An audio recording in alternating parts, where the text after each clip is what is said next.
The church began to interfere in secular affairs, kept the clergy from their secular rulers. Germany and Italy, as I've already mentioned, did not unite during the Middle Ages. And the result was a whole lot of wars that could have been avoided. Now, of course, I will say this about the wars. The wars were smaller than they became later. When Germany and Italy did unite in 1870, there were two wars that followed that were very, very big wars, but Europe has been at peace most of the time. Now, I say that tongue-in-cheek because I heard on the way in that Russia has fired on a Ukrainian vessel this overnight, and the UN is going to meet in special session. NATO is going to meet in special session, and they're begging both sides. Some of you might not have heard this, but I happened to hear it coming in. Did you happen to hear it? This actually happened overnight. Happened yesterday. What's that? Happened yesterday. Oh, it happened yesterday. Okay, I heard about it this morning. I didn't hear about it yesterday. Okay, thank you. I'll stand corrected. I heard about it on the way in this morning. Anyway, okay. Now, in the case of, Europe, Russia. I must mention Russia, and then I'll get away from these men for a while. In the case of Russia, the most important Russian was a man named Vladimir. The name Russia comes from a group of Vikings called Rus, who settled there. And Rurik was their leader. I won't write his name down, but Vladimir was descended from Rurik.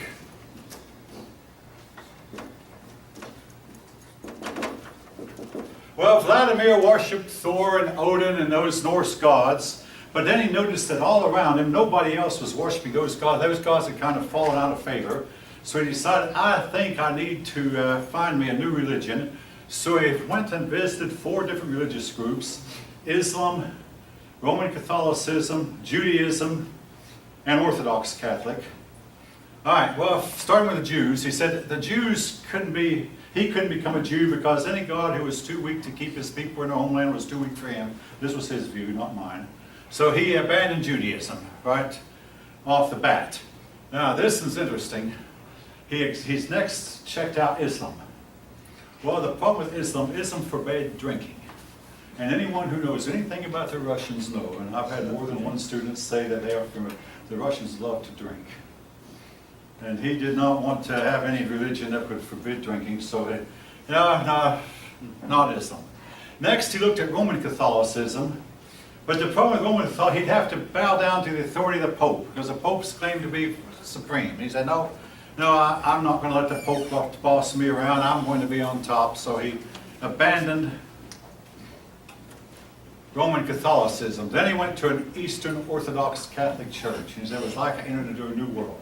The stained glass windows had mosaics that depicted Bible scene after Bible scene from Adam and Eve in the Garden of Eden, and the serpent, and the flood of Noah, and David's knocking out the giant Goliath, and the various mosaics of Christ healing this person, or Christ talking to a woman at a well, and all this. And he said, then the choir started singing. He said, the choir sounded so heavenly, I felt like I was transported in the gates of heaven itself. The choir opened up, and he just felt like that I've entered a new world. So he embraced Orthodox Catholicism, and the Russians will remain officially Orthodox Catholic until 1917, when the communists took over. But as Vladimir Putin is becoming more lenient toward the church, realizing the church offers him a source of strength, the religion that a lot of them are embracing again is Orthodox Catholicism. A lot of them never left.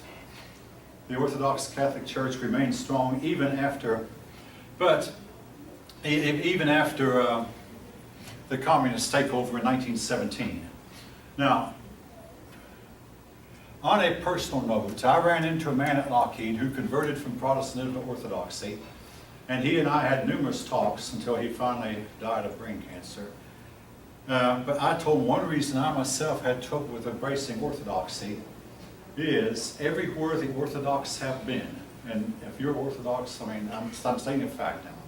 Everywhere they have been, if the Muslims have not taken over, the communists have.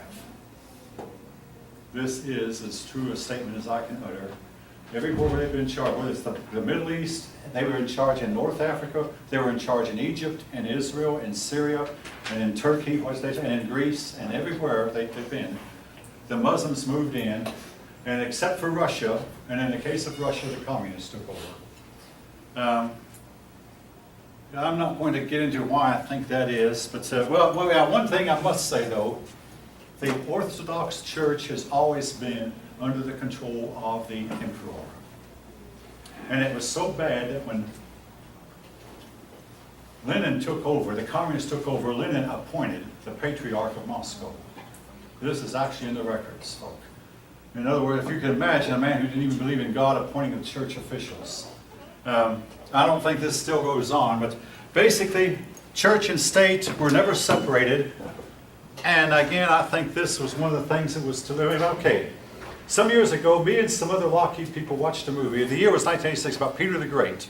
Lasted 6 hours, 2 hours for 3 nights, and I copied it on VHS, but the VHS tape is long ago faded and to the point of being unusable. Some of you might know what I'm talking about. Those old VHS tapes. They're gone, yeah. Fortunately, I copied onto DVD and digitized my old videos, so I have most of them. But anyway, and we've all agreed, and see, the people I was talking with were churchmen themselves, even as you know I am, that the church was the problem in Russia. The problem was the church. All right, we'll leave that. Okay, now moving on. We're entering a period of time, leaving the kings for a while and leaving the countries. By the way, unlike England and France, I must state that Russia became an autocrat. The Russian rulers were czars. I'm boss around here and I expect my orders to be obeyed. I mean, that was the czar's attitude. Now, I had a Russian student come to my class once for second semester. Well, he asked, well, where was Russia in all this? Okay, Russia contributed 2 things to the world. They defeated Hitler and they defeated Napoleon. I say, I mean it as a compliment. They also served as a buffer between the Mongolians and Europe. Mongolia took over Russia for 200 years and held it. Now this, some of you will see on your final exams. You might be right. Mongolia took the Russians for 200 years and held it. Eventually the Russians drove the Mongolians out. But Russia serves as a buffer. And if you know anything about the map of Russia, Russia is huge. The Mongolians did not conquer much past Russia as far as Europe goes. But the one thing I can't compliment them for was the attitude of the Russian leaders was, I'm boss around here and you're the How pawns. many years? 200 years, yeah, 200 years. Mongolians had Russia and held it. But the Russians became boss super, I mean the czars became boss super. All right, now, the High Middle Ages. Folk,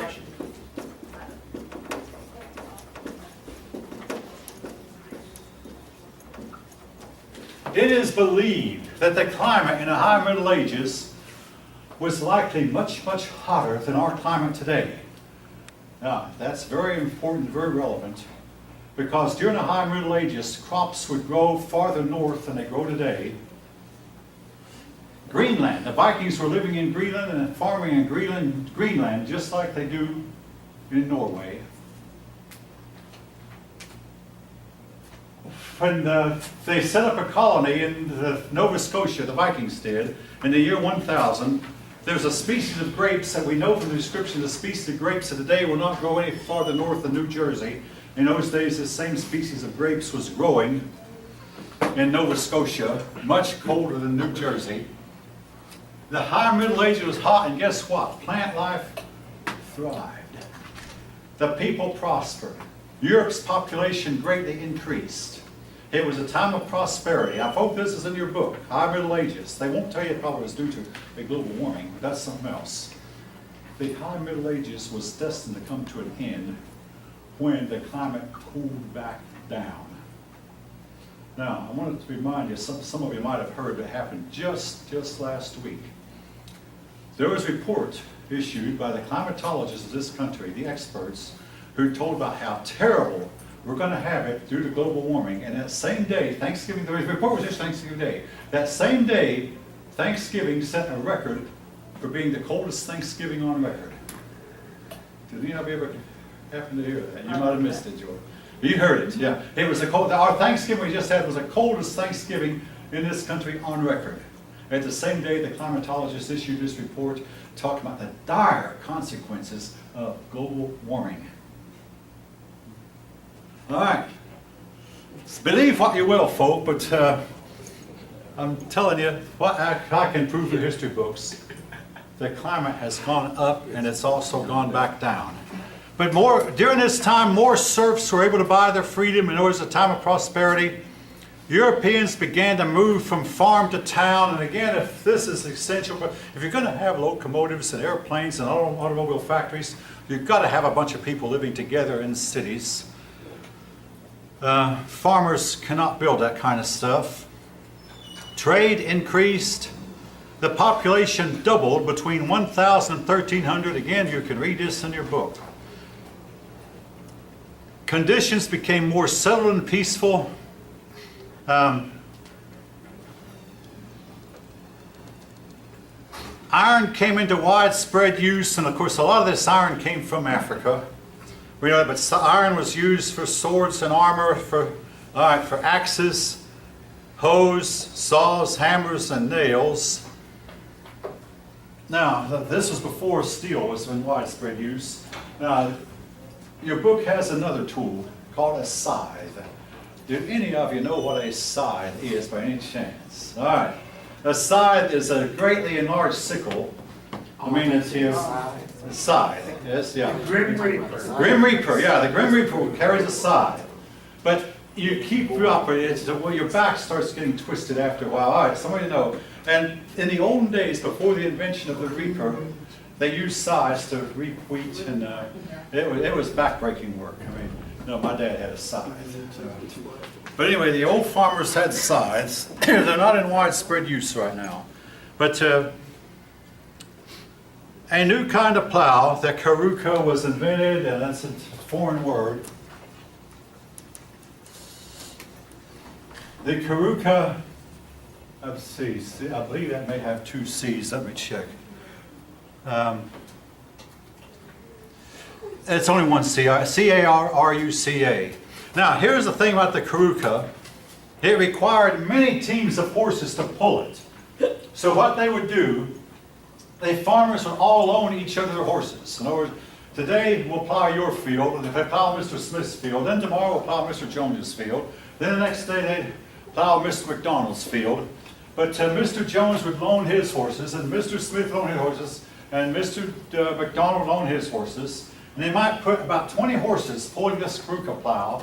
So because it took a lot of effort to turn 20 horses around, they would plow in long, long, long, thin strips. Then they'd get to the end of the field and turn the horses around and have the horse plow again. And it would look like strips of bacon up and down the field.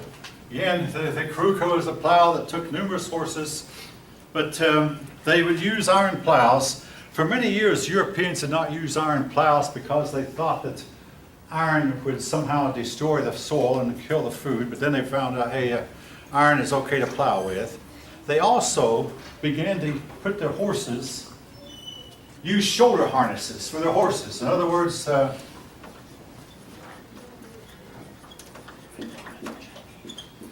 Chinese, this was something that Europeans copied the Chinese.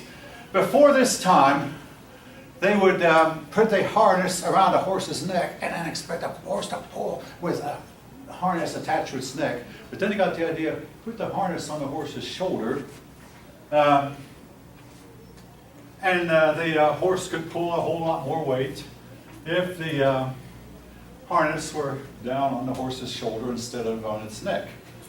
Again, this was, you might not just how revolutionary this was. This meant that each horse could do a whole lot more work than horses could do before, and could do it faster. So the shoulder harness came into widespread use, the Karuka plow. And yeah, horses were used because they were faster than oxen. Oxen are stronger than horses, but horses are faster. And farming became a cooperative effort.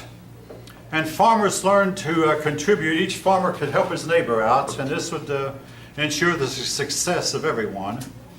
And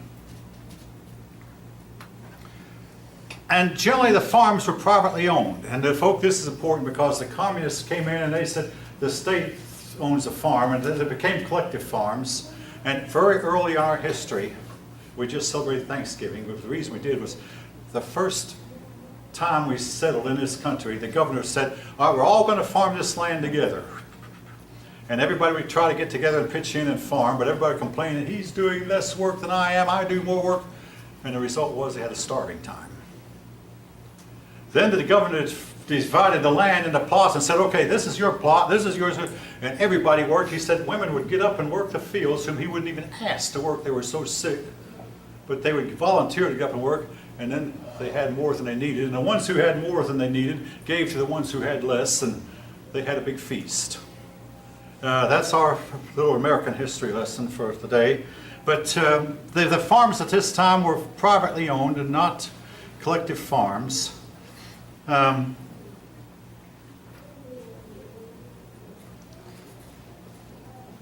They also began to use windmills. They began to build dams. The purpose of the dams was to turn the water wheels, which is okay, folks, to grind wheat into bread, into flour, to grind the wheat into flour, you need something to turn. And therefore, they sometimes build windmills. They also needed something to sharpen their axes and hatchets and swords and scythes with, and sickles. Again, they'd use a grindstone that was oftentimes turned by a windmill or turned by a water wheel. Now, eventually, of course, we developed electric motors that do the same thing. I have an electric grindstone at the house that I use every once in a while. Very handy tool. Anyway, they began to clear out the land and chop down trees, but this made for more available farming. They practiced crop rotation. Crop rotation is where they have a three-field system: field A, field B, and field C. They plant crop, let's see, this is field A, B, and C. They plant crop 1 maybe this year on field A, crop 2 on field B, and on field C they plant nothing. This was to put minerals back in the soil. Then the next year they plant crop 1 on field B, crop 2 on field C, and crop on field A they plant nothing. Crop rotation. What we now know is this rotating of crops meant that if they planted the same crop on the same field year in and year out, after a while the field will not produce. Now, of course, today we have fertilizers that can be put in our soil that do this, that put minerals back in the soil. They didn't know about fertilizers, so they practiced crop rotation. And it's created more produce than they otherwise would have had. All right. Now, a lot of their diet was based on bread, and a lot of persons would get up in the morning, put a bunch of meat on some bread, and eat the bread, and the bread would like explode in their stomach or fill up their stomachs and make them think they were full when they really were not. But this was the way that they at least felt like they'd eaten a lot when they hadn't eaten much. But it gave them the energy they needed to go about and do the day's work. A peasant's home would consist often mostly of 1 room, but sometimes 2. Women were expected to both bear the children and work the fields. All right, now, a lot of alcoholic drink was consumed, ale. I had a pupil do a paper on this one time, many years ago, and I'm running out of time. Here was a problem with the consumption of ale. Everybody did it. And for one thing, the water in Europe was so polluted that, and it still is, again, if any of you have been there, that it's very difficult to drink anything else but an alcoholic beverage. If you go to Europe, now today they've done some cleaning of this, and there is some clean water, but for many generations, the water of Europe was very, very polluted. And so they drank the ale, and some men and women too became alcoholic. The drinking of ale led to a lot of accidents. And one reason why we have today where some of us don't drink is when the factory system came up, factory owners realized we have to have people operating our machinery who are not under the influence of alcohol. And they went to the churches and so told the church, will you please get your people to not drink? Or please try to encourage your men and women to not drink. And the churches began more and more to encourage non-drinking. And today, I mean, a lot of us do and a lot of us don't, but more people today don't drink than did during the Middle Ages when everybody drank.